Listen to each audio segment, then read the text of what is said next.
কার কাছে বিচার চাইবো? আমি বিচার আল্লাহর কাছে চাইবো, এতটুকুই বলবো। আমি আল্লাহর কাছে বিচার চাই, দেশবাসীর কাছে বিচার চাই। একটা আমার নিরপরাধ ভাগনা, এই যে তাজা প্রাণ একটা চলে গেল, আমি চাই আমার ভাগ্নের মতো যেন আর পৃথিবী বাংলাদেশে আর দ্বিতীয় কোনো ঘটনা না ঘটে, এটাই যেন শেষ হয়, এটাই আমি দেশবাসীর কাছে দোয়া চাই, জানতে চাই, এটাই আমার আকুল আবেদন। তার বাচ্চা হয়েছে, সে বাচ্চা সবাইকে ফোন করেছে মারা যাবে, যে আমি আকিকা দিব, সব বন্ধু বান্ধব সবাইকে দেখেছে।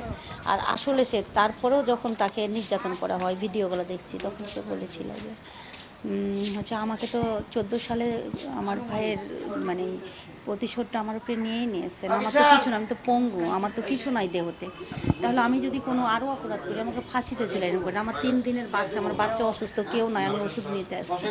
তারপরেও বলেছে, ওর মা ওই সময় ফোন দিয়েছে, তখন বলেছে যে ওর মাকে শোনানোর জন্য ওকে মারছে। তো বলছে, মা আমাকে ওরা অনেক নির্যাতন করছে, মা আমাকে না ওরা অনেক মারছে, মার তোমার সাথে দেখা হবে না। আবার লাস্টে বলেছে একটু পানির ঢের মেরে ফেলে দিল, কিন্তু তারপরে ওদের দেওয়া হয়নি। বলেছে আমি তো পঙ্গু, আমাকে কেন এরকম করছে। ওর বোর সাথে কথা হয়েছে যখন 8টা বাজে, তো বলছে তোমার দেরি হচ্ছে কেন। তো বলছে আমি ধরো সর্বোচ্চ আর 15 মিনিট আসবে, তো 15 মিনিট রাস্তা দেখার পরেই ফোন দিলে, শোয়ারটাই ফোন দিলে, আর নাই, তার ফোন বন্ধ। 12টার দিকে বউ জানতে পারছে যে সে আপনারা জানতে পেলেন কিভাবে?